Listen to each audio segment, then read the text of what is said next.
I marked my line in the dirt. They crossed it once. Big mistake. Cross it again, and they won't just answer to me. They'll answer for every inch of land they disrespected. Tell the HOA I don't do warnings. I do consequences. That's what I told myself the morning everything started. Out here, a property line isn't paint on a map. It's a promise.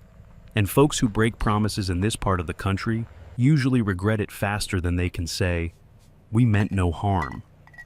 I've lived on this land my whole life. 160 acres of cedar, dust, mesquite, and memories. My mother used to say the soil out here remembers everything. Every boot that ever touched it, every fence post that ever held a line straight, every drought, every storm, every prayer whispered into the wind. You don't push a man off soil like that. Not without waking something in him he hasn't had to use in a long, long time. The sun had barely rolled over the ridge when I walked out to the gate and found it. A single envelope wedged between two old cedar slats. No stamp, no handwriting, no footprint in the gravel, just an envelope, plain, light, almost polite. Inside was a printed message, 12 words. Serenity Ridge Phase 4 cannot proceed unless the Marston parcel is vacated. Then two more. Step aside. That was it. No explanation, no apology for trespassing, no signature to answer for any of it. Just step aside. As if my home were a coat tossed over a chair, as if my land didn't hold my father's sweat or my mother's footsteps, as if the soil would simply forget who it belonged to the moment someone else's money touched it. I stood there a long while, turning that note between my fingers, feeling the weight of something that wasn't printed on the page. It wasn't a request. It wasn't even a threat. No, it was the sound a rattlesnake makes before you ever see its head. You learn a lot living long enough on open land. Threats aren't loud. They don't shout. They come quiet, smooth, like a knife sliding out of its sheath. After a bit, I walked the fence line, slow, steady, nothing looked disturbed. Ground was clean, no tire tracks, no boot marks, no sign of who'd slipped close enough to leave that envelope. Whoever had done it knew how to move without being seen. Too quiet for comfort. There are only two kinds of people who walk without leaving marks: hunters and thieves. By the time I reached the back pasture, the sun had burned off the chill. Should have been a peaceful day. Fix a hinge, check the cattle, maybe patch some wire I'd been putting off. But the letter had changed the air, made it thin, sharp, uneasy. And those two little words kept circling in my mind. Step aside, like hell I would. I've seen men pushed off their land. Good men, quiet men, men who could work a week straight without ever complaining, and I've seen the look they carry afterward. That hollow one, like someone reached inside and scooped out the part that made them stand tall. They didn't just lose dirt, they lost the piece of themselves that anchored them to the world.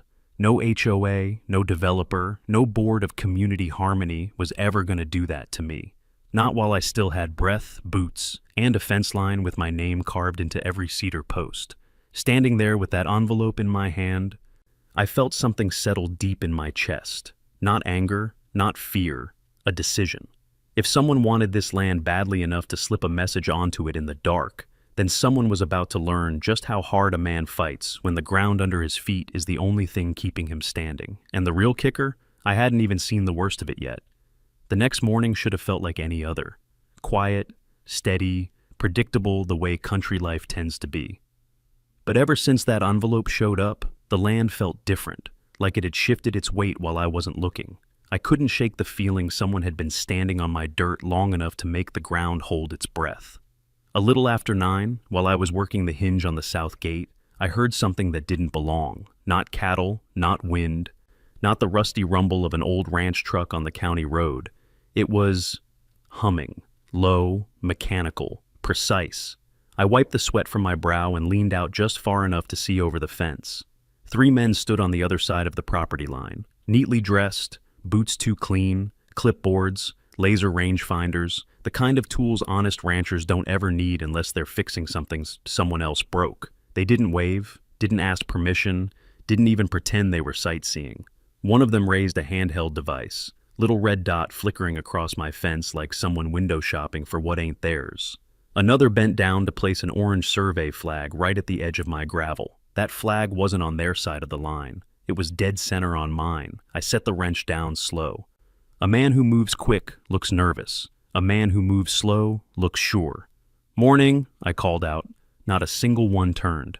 That told me everything I needed to know. Folks around here aren't rude. Even strangers will tip their hat at a passing dog, let alone a man whose land they're standing beside. These weren't locals. These weren't neighbors. These were people who believed they had authority, or were paid by people who did. After a minute, the tallest one finally spoke, without looking up from his device. "Boundary verification for Serenity Ridge development. Shouldn't take long." I stepped closer to the fence. "What boundary?" He tapped his clipboard like he was bored. "Phase 4 expansion, future alignment, standard procedure." Future alignment, there's a phrase only a bureaucrat could love. I leaned both arms on the fence and stared at him until he had no choice but to look back. His eyes flickered, just a little, like he'd suddenly realized I wasn't part of whatever script he rehearsed that morning.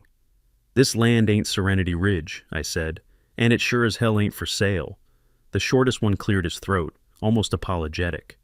"We're just mapping what the HOA approved." Approved? By who? I scanned their equipment: commercial-grade survey tripod, GPS receiver, and a fresh drone case. Not a cheap one either, one of those high-zoom mapping rigs you'd use when planning where to put roads. They wouldn't bring that kind of gear unless they thought that they had a right to be here, or unless someone had lied to them. "Gentlemen," I said quietly, "you're standing awful close to a fence that hasn't moved in 60 years.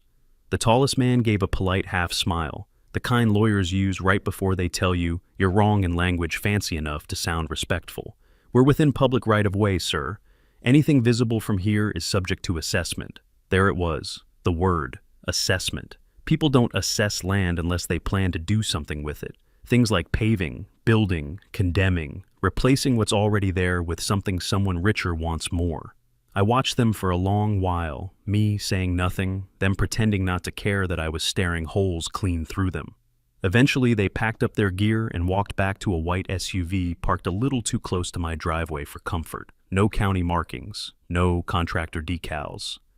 Just a brand new white SUV with tinted windows and temporary plates. Right before the driver closed his door, I heard one of them say, "If he doesn't move, Phase 4 dies." He didn't whisper it. He wasn't scared of me hearing. That's what got under my skin. Men who aren't scared of being heard are either very stupid or very sure someone else is backing them. They drove off in a cloud of dust, leaving my fence line too quiet. I stood there long after their taillights vanished, letting the weight of those words sink in. No one had asked me about Phase 4. No one had told me anything about expansion, no legal notice, no survey request, nothing. And yet here they were, measuring what wasn't theirs, planning what they couldn't have, speaking like my land was already penciled into someone else's blueprint. The envelope had been the whisper. This was the first footstep, and deep down, I knew more were coming. 2 days passed after the surveyors showed up, and I kept telling myself it might have been a misunderstanding. Folks make mistakes, maps get mixed up, boundaries get drawn wrong by someone who's never stepped foot on the land they're drawing. But deep down, I knew better. The envelope, the survey crew, the way they spoke like decisions had already been made. I'd seen storms roll in before, slow, dark, quiet. This one had the same smell. It was on the third morning that trouble finally knocked on my door, except this time, it didn't bother hiding behind an envelope. A shiny black truck pulled up the driveway, tires too polished for ranch roads, chrome sparkling like it was auditioning for a commercial. The driver stepped out, khaki slacks, crisp shirt, hair gelled back like he'd never met wind stronger than a ceiling fan. He smiled the way city men smile when they're nervous but want to look confident. "Mr. Marston?" he asked, extending a hand. I didn't shake it. "Depends who's asking." He pulled a business card from his breast pocket. "Name's Carter Mills. I represent Horizon Vista Developments. We're working with the HOA on the new Serenity Ridge expansion. Thought I'd come by and talk opportunity." Opportunity. That word should have come with a warning label. He walked up my porch steps like he'd been invited, and I let him, mostly to see how far he'd get before losing his balance. City shoes don't do well on old wood.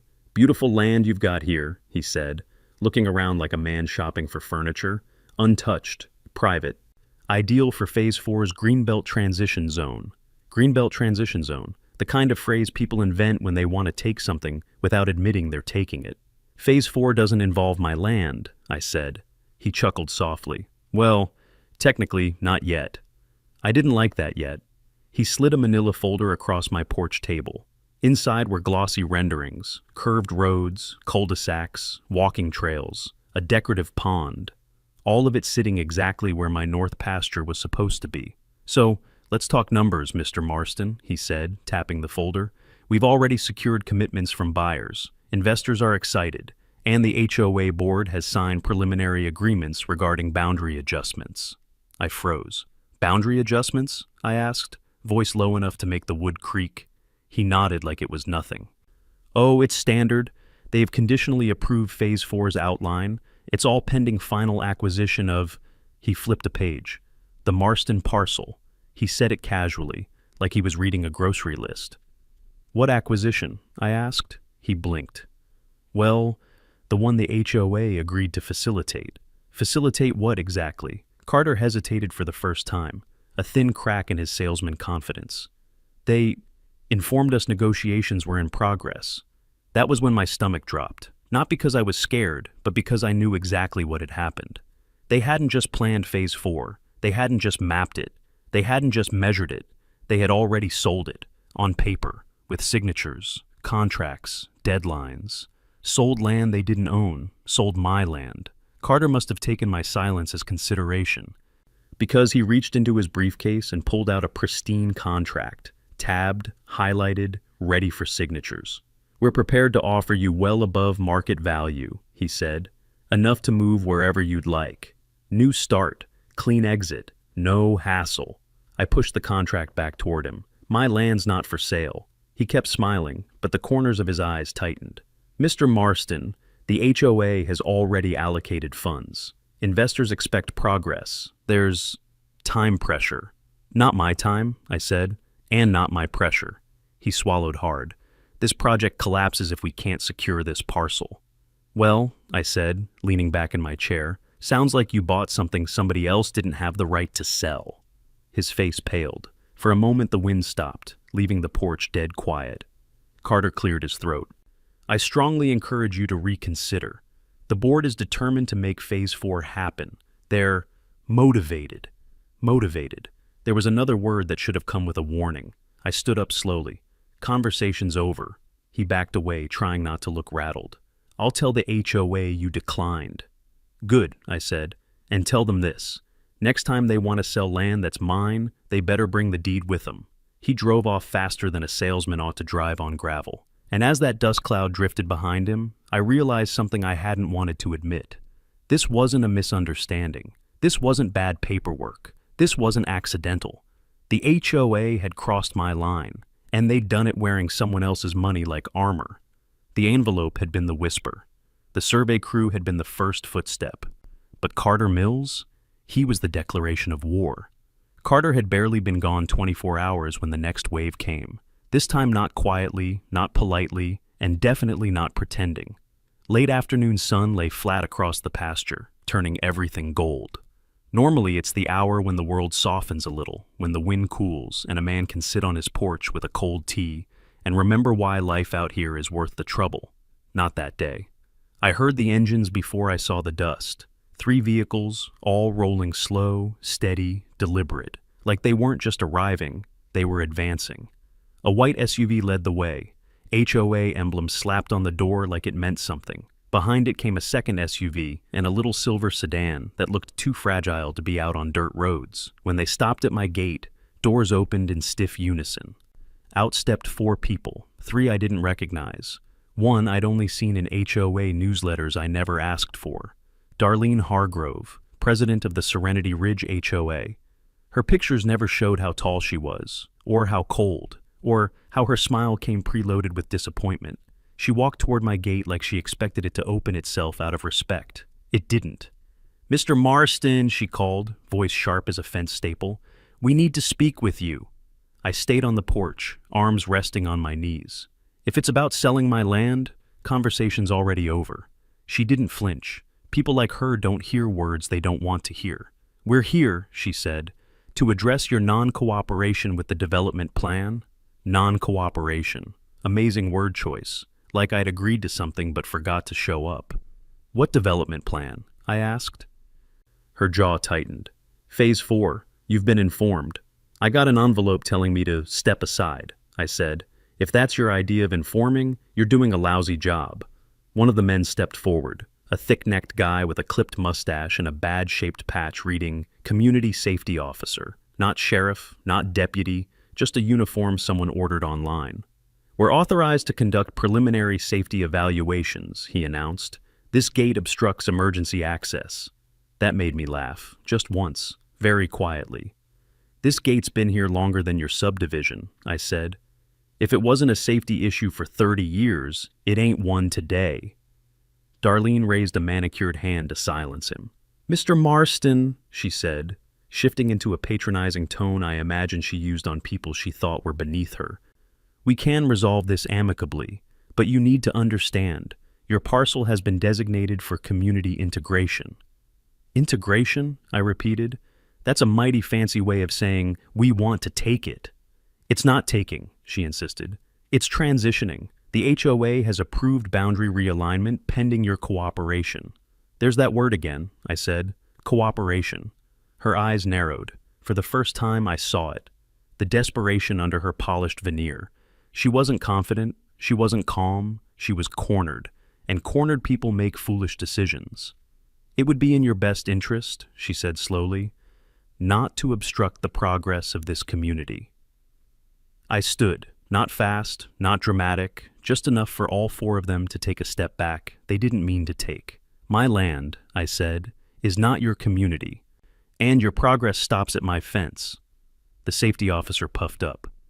"You refusing an HOA directive, sir?" "I'm not in your HOA." His face twitched. He wasn't used to hearing that. Darlene took a breath, steadying herself. "The HOA," she said carefully, "has the authority to petition the county for condemnation if a property poses structural, environmental, or safety risks to the surrounding neighborhood." There it was. The snake finally opened its mouth. "So that's the plan," I said. "You sabotage something on my land, call it a safety hazard, and take it." She didn't deny it. She didn't confirm it either. She didn't have to. Silence is the loudest truth in the world. "We'll be in contact," she said, signaling her people. They turned back to their vehicles, walking stiff, angry steps, not triumphant ones. They'd expected this to be easy, a signature, a handshake, a scared homeowner eager to comply, but I wasn't scared, and I sure as hell wasn't eager. As their convoy rolled away, gravel spitting out behind them, the land went quiet again, but not a peaceful quiet, a waiting quiet, a storm-brewing quiet. That was the moment I knew something with real teeth was coming, and that whatever they planned next wouldn't arrive in daylight. The next morning started like any other, coffee, boots, and the slow creak of an old porch greeting another day, the kind of simple ritual that steadies a man. But peace doesn't last long when someone's decided your land should have been theirs. By 9 a.m., the mail truck didn't just stop at my gate, it lingered. The driver wouldn't look me in the eye when he handed over the stack of envelopes, thick enough to feel like a brick, all bearing the same return address, Serenity Ridge HOA Legal Division. That right there told me everything I needed to know. The envelope on top was bolded in red, Notice of Property Compliance Review. I opened the first letter with a knife, careful, slow, like I was dressing a deer. Inside was a list of violations so ridiculous it felt like satire. Fence height inconsistent with community standards. Livestock containment inadequate. Exterior structures may pose hazard to adjoining properties. Failure to maintain visual harmony. Visual harmony. They really wrote that. I almost laughed. Until I saw the last line. Failure to correct these issues within 14 days will result in mandated county inspection and administrative fines. 14 days. Everything about it was meant to feel urgent, panicked, overwhelming, except I wasn't a man who overwhelmed easily. I opened the next envelope, another violation notice, then another, and another. By the 10th letter, I knew exactly what I was dealing with. This wasn't enforcement. This was war by paperwork. You don't need bulldozers or sabotage when you can bury a man under documents until he chokes. I stacked the letters neatly on the porch rail, all lined up like little soldiers in the wrong army. A breeze pushed through, rustling them, like even the wind was offended by the nonsense. Now, most folks don't know this, but my father used to say the county courthouse had two kinds of wars, the kind with fists and the kind with forms. Forms, he said, were worse. Fists bruise a man. Forms bury him. As I sorted the last envelope, something caught my eye, a thick one, heavier paper, not HOA, County Planning Department, never a good sign. Inside was a notice stating that Serenity Ridge had filed a petition to review the zoning placement and impact of adjacent parcels. Adjacent parcels, that meant me, specifically me. A paragraph near the bottom was highlighted in yellow. Possible environmental concerns regarding the Marston property may require temporary conditional access for assessment. That word, access, set something cold in my chest. They weren't bluffing anymore. They weren't pretending. They were positioning themselves to walk right onto my land with clipboards and cameras and county backing, not because they had reason, but because they had paperwork. I leaned against the porch post, letters spread around me like vultures circling. My land was still quiet, still mine, but on paper, they were already rewriting the borders. You can fight a trespasser. You can stare a man in the eyes and make him think twice. But a sheet of paper with a county stamp? That's a ghost with teeth. I stood there thinking, slow, steady, until a truck rumbled up the road. Older Chevy, dusty blue, rattling like every bolt was holding on out of loyalty, not strength. It was Earl Talbot, neighbor 2 miles up, an old friend of my father's. He killed the engine, stepped out, and handed me a folded letter. "Got this in the mail," he said. "Thought you'd want to see." It was another HOA notice, this one accusing him of non-permitted livestock interaction. Earl hadn't owned a cow in 10 years. "Looks like they're spreading the net," he said. I nodded, trying to isolate me.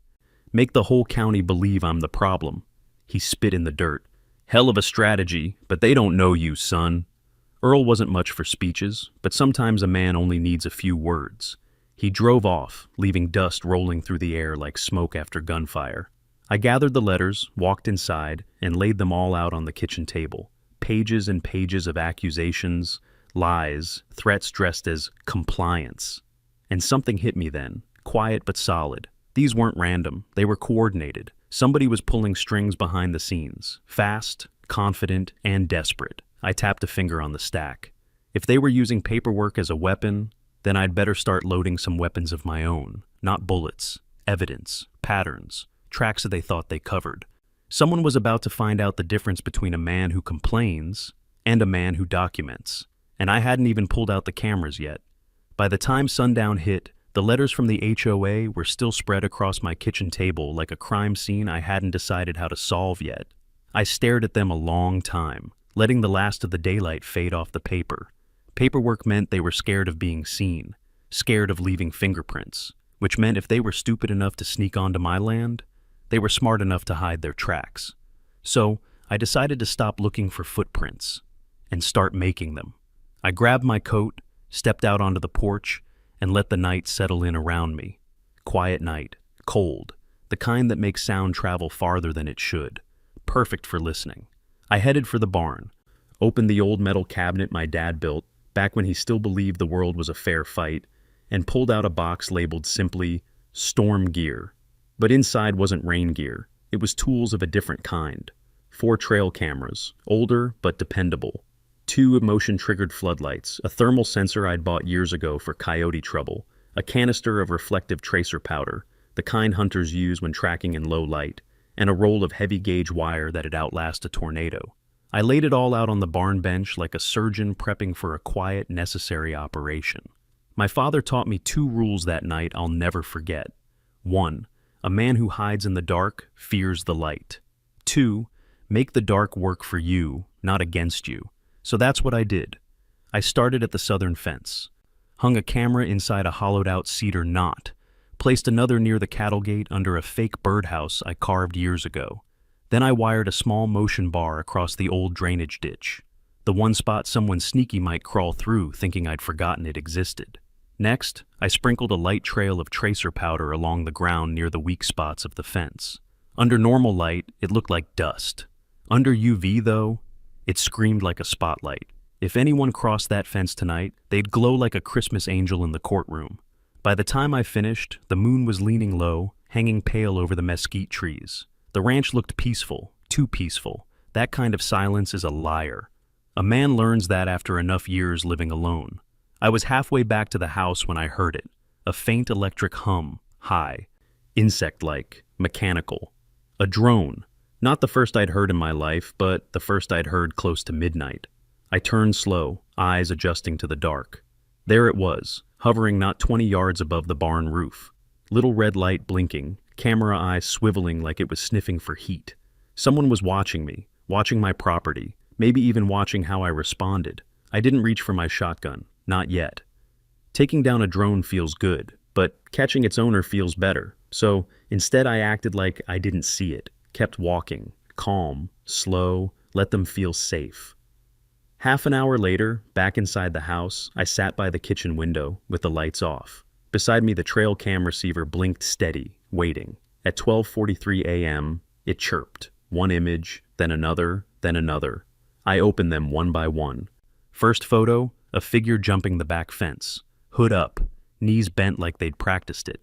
Second photo, same figure crouched by my north gate, shining a small flashlight into the lock hardware, maybe checking what tools they'd need next time. Third photo, 2 sets of footprints glowing under UV. One fresh from the tracer powder, marked, caught. Then came the fourth photo, the one that made my jaw tighten. The figure wasn't alone. Behind him, through the brush, barely visible, was the shape of a silver SUV parked with its lights off. Same model I'd seen drive by too slow a few days back. Same shape I'd spotted near the ridge last week. Then the fifth photo loaded. And I froze.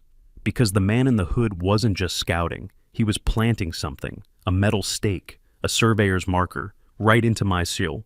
And stamped on the side, clear as sunrise, were the words, Serenity Ridge, Phase 4, Boundary. They hadn't come to trespass. They'd come to erase me, break the line, pretend it was always theirs, rewrite history with a metal pin and a forged map. I leaned back in my chair, slow, breathing deep, letting the anger settle, not burn. Let them dig their hole deep. Let them think they were smart. Tomorrow morning, those stakes would still be there, and I had cameras, proof, UV footprints, and a bad habit of finishing fights other people start. They wanted a quiet takeover. They were about to get noise. I'd already seen the trespasser on camera planting one of those stakes. I'd already seen the UV footprints glowing like guilt. So when morning came, I didn't walk out there expecting surprises. What I expected was confirmation. And sometimes confirmation hurts more than shock. The fog was still hanging low when I reached the first metal pin. I looked at it the way a man looks at a rattlesnake he already killed. Not surprised, just offended it ever got close. The words stamped on the steel were exactly what I'd seen on the trail cam feed. Serenity Ridge, Phase 4, Boundary. No surprise, no revelation, just proof. Cold, shiny proof. I pulled the stake from the ground, not gentle. It made a clean metallic scream as it came loose. The sound of something that did not belong. The anger came slow, not hot, more like a bruise spreading under the skin. Because it takes a special kind of arrogance for someone to walk onto a man's land in the dead of night and leave behind a boundary marker like they were planting a flag on the moon. But the stakes weren't what made the morning heavy. It was the number of them. 8, 10, a full crescent cutting through my pasture, each one placed with the kind of confidence only a liar or a fool could possess. They weren't guessing. They weren't testing. They were mapping. I kept pulling stakes, photographing each one, letting the anger settle in my bones like winter cold. Then I reached the last marker, and that's where everything changed. This stake had something clipped to the top, a laminated sheet, curled a little from the night air. The camera hadn't picked that up, not at the angle I'd installed it. I unhooked it carefully, unfolded it on my knee, and felt the whole world tilt sideways. It was a map, not a sketch, not a rough draft. A finalized layout. Color-coded. Stamped. Approved by someone who had no right approving anything. Across the top, Serenity Ridge, Phase 4 Development Plan. I traced the outline with a finger. There were cul-de-sacs, walking paths, recreational green zones, a community lodge, and the land they were building it all on, my land. Every inch of Phase 4 was printed right on top of my pastures, as if the fences didn't exist, as if my deed meant nothing, as if I'd already disappeared and they were just waiting for the ground to cool. I whispered one word under my breath. Unbelievable. But it wasn't really. Not after everything they'd done so far. What was unbelievable was the stamp in the bottom corner. County review completed, pending final approval. That meant they'd already filed this, already submitted maps, already promised something to someone with money. And they'd done it without owning a square foot of what they were selling. A man can fight trespassers, he can fight liars, he can fight a bad neighbor, a nosy board, or a county pencil pusher. But fighting a deal that's already been made on paper, that's a different kind of war. That's when it hit me, not shock, but clarity. This wasn't harassment, this wasn't pressure, this wasn't negotiation, this was a cover-up.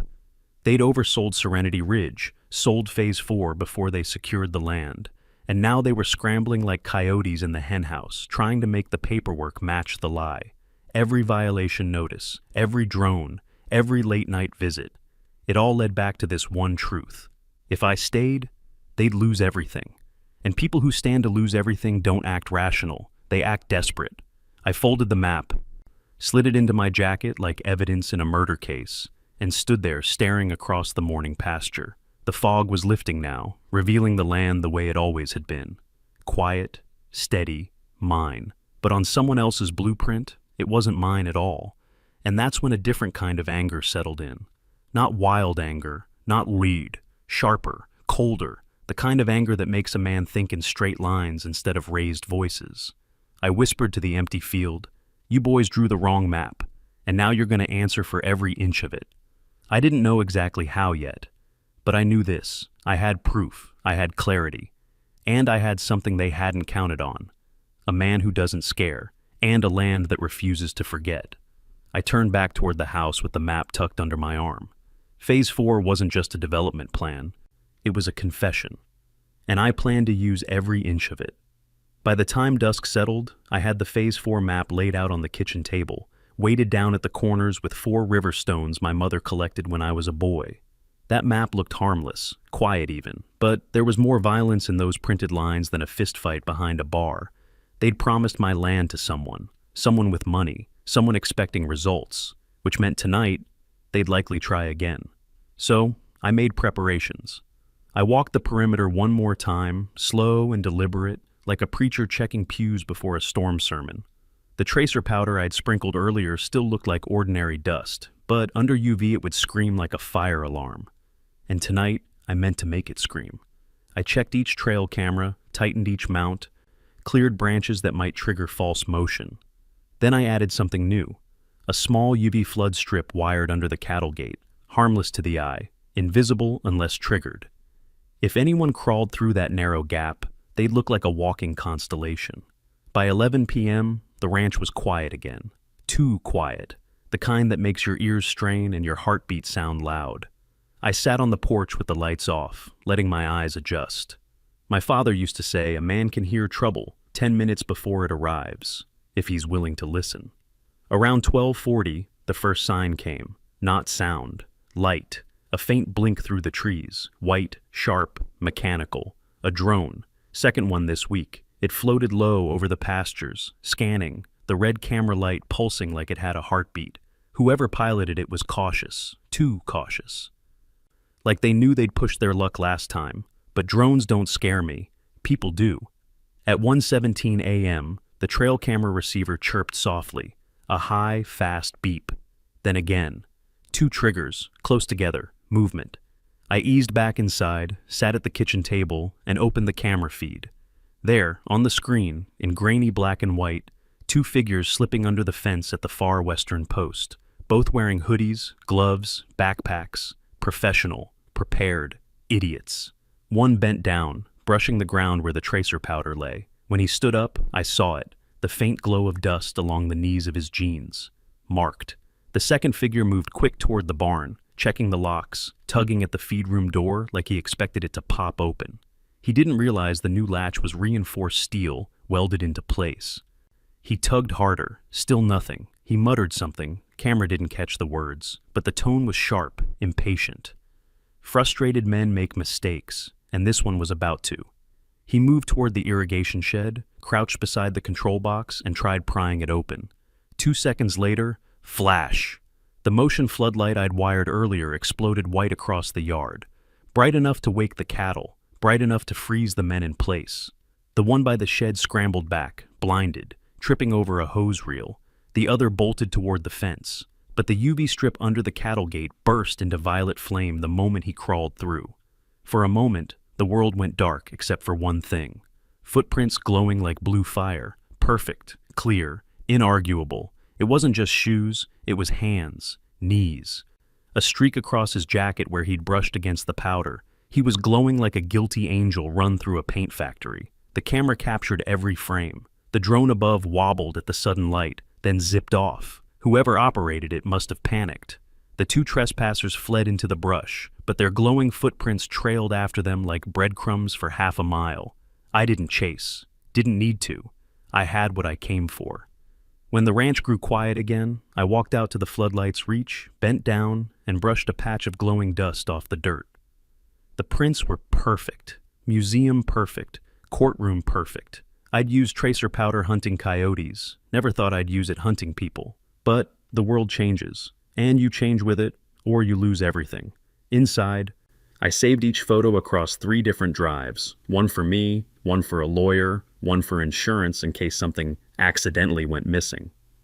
Then I shut off the lights, let the house settle, and leaned against the window. The trespassers would be waking up right about now, scrubbing their clothes, wondering why their jeans glow like they'd rolled in radioactive chalk. They might get the dust out of the denim, but they wouldn't get out of the videos. And this was just level 1. Evidence was nice, but fear lasts longer. Tomorrow, I stop watching the fence. Tomorrow, I start building a war zone. Morning came slow, gray, and heavy. The kind of morning that makes a man think twice before getting out of his chair. But I didn't have the luxury of thinking twice anymore. My kitchen table looked like a detective's board. Only difference? The detective and the suspect were both me, laid out in neat rows, the Phase 4 development map. Photos of the metal stakes, the video of 2 trespassers glowing like neon ghosts, the drone still frame, the HOA violation letters stacked like gravestones. That first envelope, step aside. Each piece told a different story, but together they screamed one truth. Serenity Ridge didn't just overreach, they gambled, big, and they gambled with someone else's money. Someone with power, someone who wouldn't appreciate being lied to. I ran a hand over the map again, feeling the smooth laminate. Whoever submitted this to the county had confidence, the kind that comes from knowing you already cashed the check. And that's when it clicked in hard, like a hammer finding the nail. I didn't need to convince Serenity Ridge to stop. I needed to convince their buyer. The people funding Phase 4 weren't fools. They were wealthy, important, and, most importantly, risk-averse. They weren't going to like finding out they'd bought land that wasn't for sale. They weren't going to like knowing they'd been lied to. And they sure as sin weren't going to like being dragged into legal trouble. I pulled a manila envelope from the drawer, thick, clean, never used. It felt heavier than paper should. Inside it, I placed printed photos of the glowing footprints, a USB drive with all camera footage, a copy of the Phase 4 map, a still of the trespasser planting the stake, the original step-aside note, a typed letter I wrote slow, deliberate, without flourish. The letter wasn't long, didn't need to be. You paid for land they never owned. They forged a boundary they knew was false, and they're breaking the law trying to hide it. What you do next determines whether you're a victim or an accomplice. I signed it simply. The actual owner of the Marston parcel. No name, no address, no phone. If Horizon Vista was as smart as their reputation claimed, they'd find me anyway. When the package was ready, I slid it into a second envelope labeled Horizon Vista Land Development Atten, Legal Compliance Division. That should get their attention. Folks with money fear 2 things, lawsuits and looking stupid. This envelope promised both. By noon, I was driving towards Santa Corona, the nearest town large enough to have corporate drop boxes and small enough that nobody knew my truck by name. I parked 3 blocks from the Horizon Vista satellite office. Not their headquarters, just a place where they signed permits, met architects, and schmoozed the county. Perfect. The kind of place where a man could walk in unnoticed, but leave a bomb behind. I didn't go inside, didn't need to. I left the envelope on the front desk with a simple instruction to the receptionist. Legal department, direct delivery. Someone's been lying to y'all. She blinked at the envelope, heavy, thick, impossible to ignore, then nodded slow, like she could feel something wrong inside it. I tipped my hat and walked back into the sunlight. Didn't hurry, didn't look back. A cowboy doesn't need to watch the fuse once it's lit. As I walked down the sidewalk, a breeze drifted through the street, carrying the smell of asphalt and fresh paint from some new office project. Developers love new asphalt. They don't love lawsuits. And Horizon Vista was about to have the biggest one of its life dumped in its lap. Halfway to the truck, I paused, leaned against a lamppost, and watched people flow around me, men in shirts too clean, women on phones making plans they'd forget by evening. A world full of people who thought land was just dirt with a price tag. They had no idea what land meant to a man raised on it, no idea what it meant to fight for it. I climbed into the truck, fired up the engine, and let the old diesel rumble under me. On the drive home, the sky started to clear, clouds pulling apart, sun warming the windshield, like the land itself was waiting for the next move. When I reached my gate, I stepped out, looked across the pasture where the stakes had been planted, and whispered, "You boys wanted a war zone? Fine, but you should have picked a man who scares easy." Inside the house, my phone buzzed. Unknown number, Austin area code. I didn't answer, not yet. Let the package do its work first. Tonight, Serenity Ridge would have no idea why their buyer wasn't returning calls. Tomorrow, they'd feel the first crack in the ground beneath their feet. Most men think a war starts with shouting. I've lived long enough to know better. A real war starts in silence, in the space between what you've done and what you're willing to do next. After sending the package to Horizon Vista, I drove home with a strange calm settling in my chest. Not peace, just clarity. The kind a man gets when he finally understands the rules of the game and decides he doesn't care for them. HOA would be desperate now. Desperate men do stupid things. So while they scrambled to explain themselves to the people holding their leash, I prepared for the night. I didn't build a fence. I built a message. The first thing I set up was a fog system I hadn't touched since a prescribed burn training 20 years back. CO2 fog behaves different from normal mist. Denser, low to the ground, rolling slow like it's thinking about who it wants to swallow. I placed the foggers at 3 tight passes along the fence where someone sneaking through would naturally drift. They'd switch on only at night, only when motion sensors whispered for them to wake. Then I dug out 2 low-frequency speakers I'd once used to keep coyotes away from the calving pasture. They don't make sound you can point at. They make sound you can feel. A pressure in the ribs, a nervous flutter of instinct telling you something out there wants you to leave. I mounted them high in the cedar line behind the stalls, angled down just right. Anybody creeping along the fence would feel the hum before they realized where it came from. But the finishing touches were the signs, not the regular keep out signs worn by sun and birdshot. These were freshly printed, bright, official looking, in a way only bureaucracy can be. Bio-organic decomposition area, mask required, low oxygen zone, trained hazmat crew only. They didn't mean a thing, just compost piles and empty ground behind them.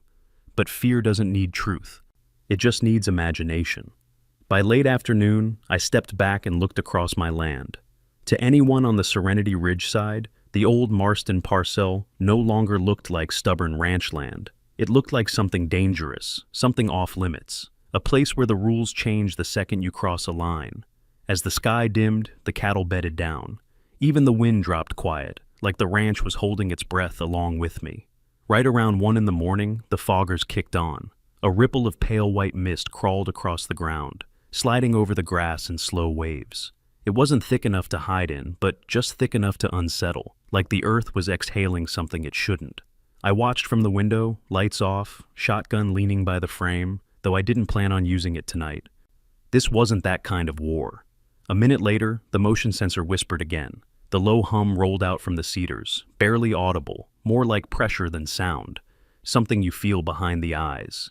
And soon enough, shadows appeared at the fence. 2 of them, cautious, moving like men who'd already spent one night running through the dark. They crouched low, stopping when the fog wrapped around their boots. I could almost hear their breathing slow, tighten. One of them took a step back. The other whispered something sharp, a little desperate. Then a floodlight snapped on, just a thin beam across the fog, slicing their shadows long across the grass. They froze. Nobody crawled under the fence. Nobody jumped it. Nobody even tried to test the wire. The low hum deepened, vibrating their jackets. One grabbed the other's sleeve. Both turned, and then they ran. Not walked, not hurried, ran full speed back towards Serenity Ridge like the ground behind them was alive. I watched their silhouettes vanish between the neatly planted HOA trees, swallowed by the uniform glow of their streetlights. The fog drifted on, slow and steady, as if nothing remarkable had just happened. I stepped onto the porch and breathed deep. It smelled like cedar and cold air and victory, not the loud kind, but the quiet kind that tells you your enemies are finally starting to understand you. A war zone doesn't always need bullets. Sometimes it just needs a man willing to let fear do half the work. Tonight, the line held without a fight. Tomorrow, Serenity Ridge would feel something new. Not anger, not even caution, but doubt. And doubt is the first crack in a fortress. For the first time in weeks, I slept easy, the fog still drifting outside like a pale guard dog that didn't need feeding. Courtrooms have a smell, old paper, dust, cold air that's been pushed around by vents older than the judge himself. It's a smell that makes most men nervous. Not me. I'd spent my whole life fighting for things people said weren't worth the trouble. Cattle during droughts, fences during storms, and now land against people who thought a boundary could be erased with paperwork. By the time my case was called, Marston v. Serenity Ridge HOA, I'd already seen Darlene Hedden pacing the hallway outside, whispering into her phone, her lipstick smudged like she'd been chewing it. Her lawyer, Stanley Polk, was sweating before we even stepped inside. Polk was the kind of attorney who looked confident only when nobody was watching. The judge, a wiry man named Halford, took his seat and asked everyone to settle. "Mr. Marston," he said, peering over his glasses, "you're representing yourself?" "Yes, sir," I answered. Polk smirked at that, the kind of smirk men make right before they realize the ground beneath them is about to give way. The judge nodded. "Very well. Serenity Ridge alleges you have refused access to land designated under their jurisdiction. You're claiming trespass and fraudulent boundary claims in return." "That's correct." Darlene lifted her chin like a rooster preparing to crow. Judge Halford motioned for Polk to begin. Polk strutted forward, thumbing through a bright blue binder. "Your Honor, this homeowner, Mr. Marston, has repeatedly obstructed our association's right to conduct community development activities. Community development?" the judge interrupted, eyebrows raised. "On his land?" Polk cleared his throat. "With respect, Your Honor, the boundaries are disputed." A murmur rolled across the courtroom. Even the bailiff blinked. My turn. I stood, held up the laminated map from Phase 4, the one I'd pulled from the stake in my pasture. "This," I said, "is the map Serenity Ridge submitted to the county." Judge Halford motioned for the clerk to take it. She delivered it to him carefully, as if it were a snake that might start hissing. His eyebrows climbed higher.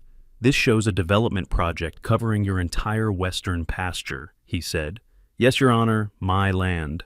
Polk laughed lightly, too lightly. "Your Honor, anyone can print a map. It proves nothing without context." I nodded slowly. "Agreed, which is why I brought the rest." I handed the clerk a USB drive. When the first video played on the courtroom screens, the room leaned forward. 2 hooded men slipping through my fence under moonlight, one kneeling, one planting a boundary stake. Their movements deliberate, their intentions obvious. But the next video? That one cracked the room open. The floodlight burst across the screen, freezing the men in place. Then the UV strip lit up, repainting the dark in shades of ghostly violet.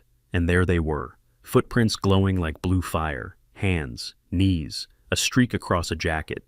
The UV powder was unmistakable. No one breathed for several seconds. The judge spoke first. "Polk, your clients entered his land at night?" Polk stammered. We dispute the authenticity," I cut in gently. "No need to dispute anything." I pulled something else from my coat pocket. A small black flashlight. A UV flashlight. "Your Honor," I said calmly, May I demonstrate something? Judge Halford hesitated, then nodded. Go ahead. I walked toward the defense table. Every eye in the courtroom followed. Mr. Polk, I said, would you have your client stand up? Darlene looked ready to faint, but she obeyed. I lifted the flashlight, slow, deliberate. Then I clicked it on. Every light in the courtroom stayed bright, but the judge squinted suddenly. No, I said. Let's do this right. I looked at the bailiff. Sir, could you dim the lights? The judge hesitated. Then, dim them. The overhead fluorescence faded. A low gasp rippled through the gallery. Because under the dim light, the bottom of Darlene's left pant leg glowed faintly, a soft bluish haze, the exact kind of streak a person gets from brushing against tracer powder. Polk sputtered. Your Honor, this must... I clicked the light back off. Your Honor, I don't know if Mrs. Heaton personally walked onto my land that night, but I do know this. I pointed to the screen still paused on the glowing footprints. Someone under her authority did, and they left tracks.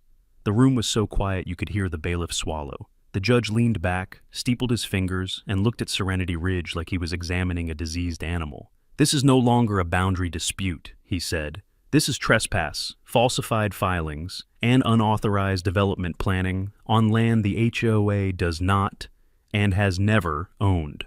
Polk wilted. Darlene sagged onto her chair like the air had been punched out of her. Then came the knock. 3 sharp raps on the courtroom door. A clerk hurried to open it, and in walked a man in a charcoal suit with a silver portfolio tucked under one arm. Judge Halford frowned. And you are? The man bowed his head politely. Ethan Calder, representing Horizon Vista Land Development. The blood drained from Darlene's face so fast it was almost art. Calder approached the bench. Your Honor, he said, my client received anonymous evidence this week indicating Serenity Ridge has been selling Phase 4 development rights on land it does not control. We are here to confirm our intention to withdraw entirely from all contracts related to Serenity Ridge. Additionally, we reserve the right to pursue financial damages. A long silence followed. Then the judge spoke softly. Mr. Calder, thank you. You may be seated. The gavel came down like a hammer on steel. Effective immediately, Serenity Ridge HOA is barred from entering or claiming oversight on the Marston parcel. All filings related to Phase 4 are nullified. Any further interference will be met with civil and criminal consequences. Polk collapsed into his chair. Darlene stared straight ahead, hollow. I nodded once. Then I said the only thing I felt was worth saying. Your Honor, I appreciate your time. When the judge dismissed us, the courtroom emptied like someone had opened a chute under the floor. Calder caught up to me near the hall. You were smart to send us that package, he said. I tipped my hat. Just returning the favor. They sent me one first. He smiled, tight, respectful, businesslike. We won't be troubling you again. I know, I said. You're not the ones I was worried about. The week after the hearing passed like a long exhale. For the first time in months, I woke without the feeling that someone was waiting out there in the dark, counting my breaths, measuring my fences, waiting for me to slip. The kind of quiet that used to feel ordinary now felt like a gift I hadn't realized I'd lost. On Monday, I got a certified letter from the county. Not a summons, not a complaint, a simple declaration. Boundary affirmed, HOA jurisdiction void. No signatures from Serenity Ridge, just the county seal and the straightforward certainty of the law. I pinned it to the fridge like a child's good report card. On Wednesday, a sheriff's deputy, older man, polite, hat in hand, came by to ask a few questions about the tracer powder footage. Not accusatory, matter of fact. The county had opened an investigation into Serenity Ridge, financial fraud, false filings, criminal trespass. He didn't name names, but I could guess. Darlene Heaton hadn't shown her face since the hearing, not at HOA meetings, not around town, not even at the Serenity Ridge community garden she used to brag about. Rumor said she'd lawyered up the same afternoon Horizon Vista withdrew their contracts. Rumor also said 2 board members had flipped, turned evidence over to save themselves. HOAs fall apart fast when the money dries up, like ants scattering when the food runs out. On Friday, an official county truck pulled into Serenity Ridge's front entrance. 2 workers climbed ladders and unscrewed the big sign, "Welcome to Serenity Ridge, Phase 1, 4." They left the name. They took the phase 4. Small thing, but symbols matter. By Saturday morning, I noticed something strange. People weren't avoiding my ranch anymore. Neighbors I barely talked to started slowing their trucks as they passed, giving me a respectful nod, almost apologetic. Like they weren't sure whether to congratulate me or keep distance from a man who'd just taken an entire HOA to court and won. I didn't mind either way. I'd done what I needed to do. That Sunday, near sundown, I saddled my horse and rode the full length of the western fence. Not checking, not looking for trouble, just remembering. The cedar posts cast long shadows, same as they had when my father drove each one into the ground one hot summer decades ago. Every post was hand-cut. He never used pre-made ones. Said a man ought to know the feel of the things that guard his land. I don't know if he ever expected me to fight for it someday, but he'd taught me how to, without ever saying the words. At the northern end of the pasture, I stopped where the last Phase 4 stake had stood, the one with the map clipped to it, the one that started everything. Now there was nothing but a small circle of softer dirt, where I'd pulled it free. Funny thing about land, it remembers. You can tear up fences, plant false markers, draw new lines on a map, threaten, lie, and trespass, but the dirt remembers the hands that belong to it, and it resists the ones that don't. The sun dipped lower, turning the sky the color of old embers. I watched the light travel across my fields, familiar, warm, steady. A coyote barked somewhere far off. Cattle shifted in the distance. Wind brushed the dry grass. The world kept moving, same as always. But I had changed. I'd always believed a man could avoid trouble if he kept to himself. Turns out, trouble doesn't care where you stand. Sometimes it walks right up to your fence and asks you to step aside. And sometimes, if you don't answer right, it climbs over. I turned the horse back toward home, letting him take his time. The night came in slow behind us, gentle, not heavy. Halfway back, the porch light automatically clicked on, my motion timer doing its job. The same system that caught 2 trespassers not long ago now greeted me like a welcome home lantern. When I stepped off the horse and walked toward the gate, I saw the new sign I'd put up myself. Private property, boundary enforced. Not threatening, not loud, not angry, just truthful. And that's all I ever wanted in the first place. As I leaned on the gate, watching the last minutes of daylight disappear, a thought settled in. Quiet, final, unshakable. They tried to take my land because they believed land is just something you buy. But a man like me,